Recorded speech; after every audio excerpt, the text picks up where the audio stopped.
Well, right now, more than 3,000 people in Minnesota are awaiting an organ transplant. Each year at North Memorial Medical Center, more than a dozen donors answer that call. Renee Bonneau shares one family's story of loss that led to renewed life. He loved to hunt, he loved to fish, he loved people.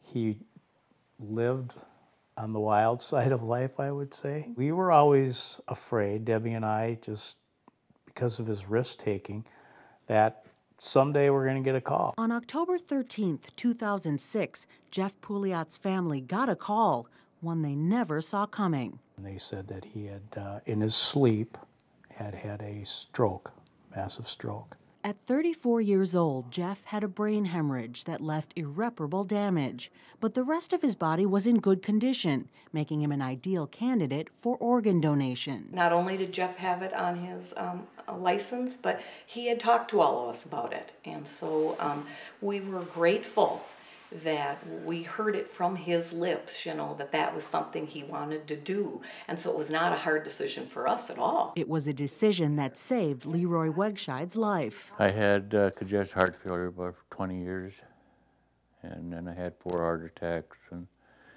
got to the point where it was no good. LeRoy was on a transplant waiting list for 5 months when he got the call about Jeff's heart. There's no words that describe it.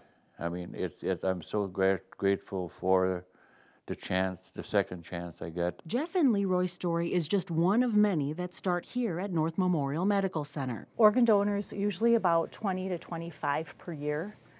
Tissue and eye donors, over several hundred per year. The hospital is honoring its donors with this wall of heroes that remembers those like Jeff who gave life after death. It sparks memories for me, and it reminds me how important it is. And, you know, the people that I have in my life, I encourage them to, to donate. Somebody died to give me my heart. LeRoy and Jeff's parents all say they hope the wall shows others that donation is truly worth it. My daughter said, well, Mom, our prayers weren't answered, but those other families' prayers were answered. You know, Jeff was the answer to their prayers. Deb, Greg, and LeRoy will join other donor families and recipients at an open house Wednesday evening at North Memorial, where they will unveil the Wall of Heroes and, of course, celebrate those who donated.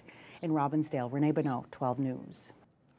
You can register to be an organ, eye, and tissue donor by indicating it on your driver's license or online at donatelifemn.org.